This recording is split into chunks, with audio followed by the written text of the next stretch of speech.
All right, let's dive into some really deep stuff today. Yeah, so that's good. You know, you've sent us all these spiritual writings. Mm-hmm. Looks like you're getting into Eastern philosophy. Yeah? So we're going to tackle the 9th chapter of the OSHVST09 Shiv Sutra today.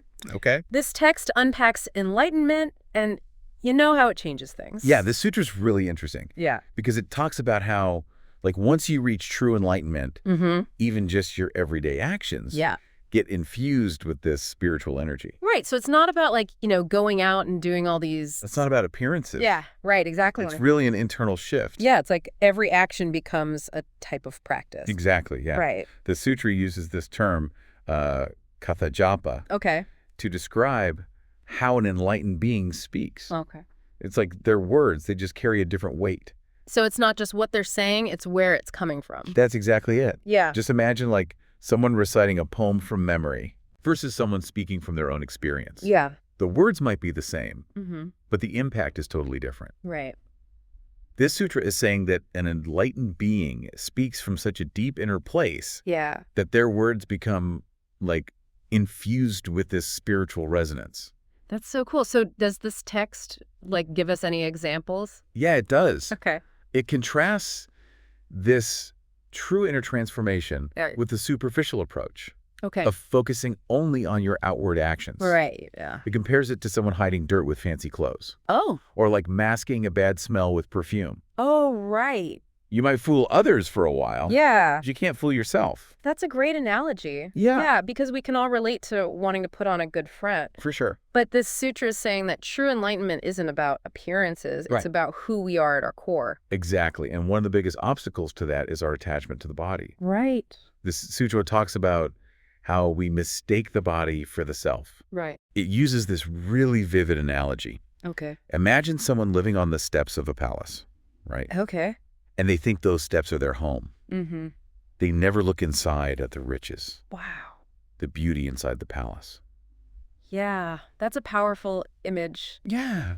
Like, we limit ourselves by focusing only on our physical forms. It's like we're so focused on those steps, we miss the whole palace. Exactly. And the sutra says that this identification with the body, it's reinforced by society all the time. You know, we're told you are your body from when we're kids. Right. Pain and pleasure seem to confirm it. So how do we break free? Well, before we get into that, there's this story in the sutra to show how absurd it is to cling to this limited view. It's about this Marwari businessman who dies and goes to Heaven's Gate. Right. And he's totally convinced he deserves to be there because once he gave 3 pennies to charity. Oh, wow. 3 pennies and he thinks that's his ticket in. Yeah. That's it? He's banking on those pennies for his salvation. Wow. It really shows you how silly it is to seek a reward for something so small. Right. True generosity, the sutra says, comes from inner detachment. Right. Not wanting something in return. Exactly. Not a reward. Right. So the sutra says we need to move past this first illusion, the body. Right. But it doesn't stop there. You got it. It says that even our thoughts are not our true self. It says they're like clothes. Closer to the skin than the body. Yeah. But still ultimately external. So if we're not our bodies and we're not our thoughts, then who are we? Now that is the question. Right. This sutra gives us some guidance on that. But to get there, it says we need to silence the outside noise and listen to our own inner wisdom. So how do we do that? Well, the sutra tells this amusing story about Picasso. Oh, yeah. He was always getting advice about his art. Yeah, I can imagine. So he came up with a solution. What was that? A suggestion box. Oh, clever. With a hole in the bottom. He just threw it all away. All those critiques went straight to the trash. I love that. Yeah. It's like he was saying, I trust my own vision. Yeah, and that's the kind of self-trust the sutra is talking about. Yeah, that makes sense. It's about recognizing all those voices. Yeah. You know, opinions, pressures. Right. They can drown out our own wisdom. Yeah.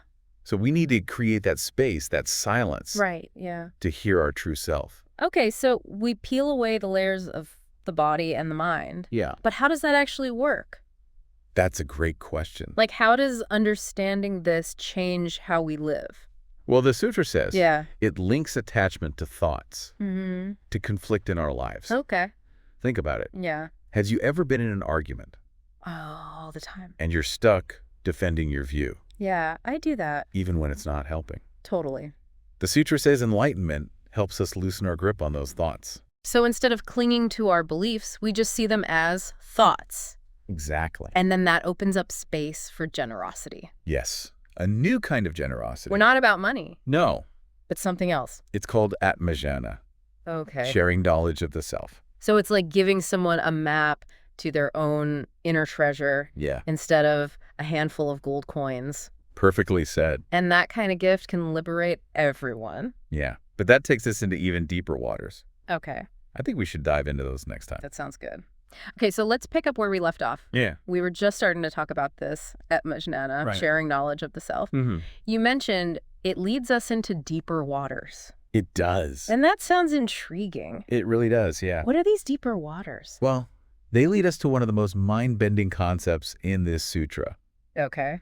The idea that an enlightened being can exist and dissolve at will. Hold on, exist and dissolve. Yeah. Like disappearing and reappearing. It does sound pretty wild. Yeah, that's wild. But that's exactly what the sutra says. Wow. It's like a level of mastery that goes beyond even life and death. So they have ultimate freedom of choice. Exactly. And I have a question. Yeah. If someone reaches that level of freedom, why would they choose to stick around? That's a question that people have been asking for centuries. Yeah, I can see why. It really gets to the heart of the different paths that enlightened beings can choose. In Buddhism, they talk about bodhisattvas and arhats. Okay, I've heard those terms, but I'm not really sure what they mean. Yeah, so a bodhisattva is someone who, even after reaching enlightenment, chooses to remain in the world out of compassion. So they want to help others reach enlightenment. Yeah, they dedicate their lives to helping others find that path. So they're like spiritual guides. That's a great way to put it. Showing people the way. Yeah, it's this incredible selfless service. Okay, that makes sense. Driven by love for all beings. And what about arhats? Well, an arhat is someone who, after reaching enlightenment, chooses to merge with the void. What does that mean? They've let go of all desire. Wow. Even the desire to help others. Okay, so they're taking a more solitary path. You could say that. Like a permanent retreat. Kind of. But it's important to remember. Yeah. Neither path is better than the other. Right. It depends on the person. It comes down to their temperament. Okay. And the balance of wisdom and compassion within them. That's really interesting. Yeah. I like how the sutra gives this perspective on different ways enlightenment can be. It's really amazing, isn't it? Yeah, it shows how complex human experience is. Even within this realm of spiritual realization. Yeah. There's no one right way. That makes sense. Yeah. The sutra is really taking us on a journey from everyday things like what we say to these huge questions about existence. It is quite a journey. But I have to say, I'm still stuck on this disappearing and reappearing thing. It's definitely a tough concept to wrap your head around. Yeah. Is it even possible? Well, if we go back to the idea that the body is an illusion, and even our thoughts aren't our true self, maybe there's more to our existence than we think. So if we're not limited by our physical form or thoughts, maybe there's more flexibility. The sutra challenges us to question what we think we know. About who we are and what's possible. Exactly. Okay, but how does that apply to, the rest of us, people who aren't enlightened?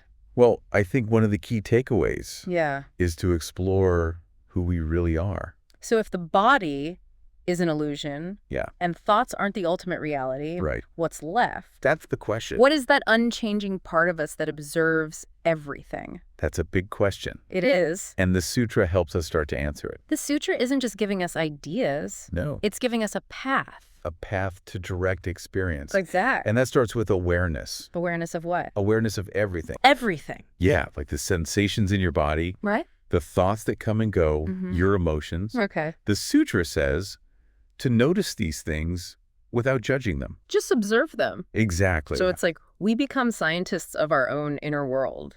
That's a great way to put it. Yeah. And as we observe, we start to see how impermanent everything is. Okay. Thoughts come and go. Right. Emotions change.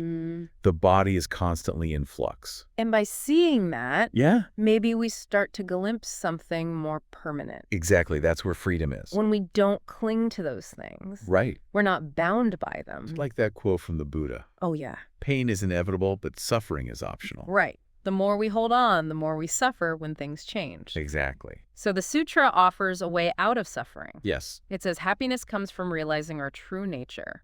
Not from external things. Okay, we've covered a lot. We have. From enlightened speech Yeah. to this idea of existing and dissolving at will. A lot of ground covered. What stood out to you as the most interesting thing from the Ninth Sutra? I think, for me, it was the immediacy of enlightenment. What do you mean? It's not some far-off goal. Right. It's a shift in perception. Okay. Realizing what's already there. And that can happen right now. I love that. Yeah. It's very empowering. We don't have to wait. Nope. We can wake up now. But there's another important point. What's that? The importance of practice. Practice? You mean like meditation? That can be helpful. Okay. But the sutra means a more fundamental practice. Okay. Aligning our lives with this understanding. So bringing that awareness into everything we do. Exactly. Not just knowing it, but living it. That's where the real transformation happens. Right. It's one thing to read about enlightenment. Yeah. It's another to embody it. And that embodiment changes our speech, our actions, our whole experience of life. Well said. I think that's a good place to stop for now. Yeah. We've really gone deep today. We have. And I hope our listeners leaving with a sense of both the depth and the practicality of this ancient wisdom. This sutra really seems to offer like a whole new way of living. It does, doesn't it? One that's based on like awareness and compassion and understanding who we really are. You put it perfectly. So it's not just about like learning stuff or techniques or whatever. It's a much deeper shift in how we exist in the world. It's about waking up, right? Waking up to who we really are. Yeah, and when that happens, everything changes.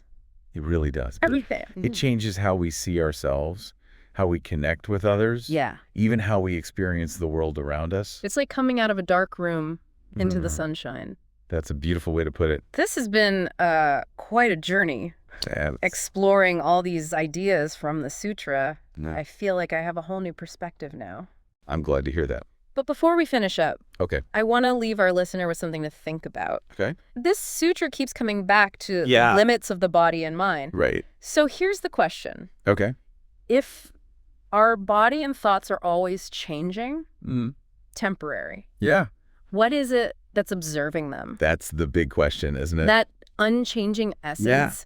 What does it mean to really wake up from this illusion? That is a powerful question. It is. And ultimately, we each have to answer it for ourselves. Right. This sutra can point us in the right direction. Give us the map. Yeah. But we have to take the journey. Exactly. So keep exploring, keep questioning, and keep waking up. To your true self. Yeah. And on that note, I think we'll wrap up this deep dive. Thanks for joining us. Thanks for listening, everyone. Please like, share, and subscribe.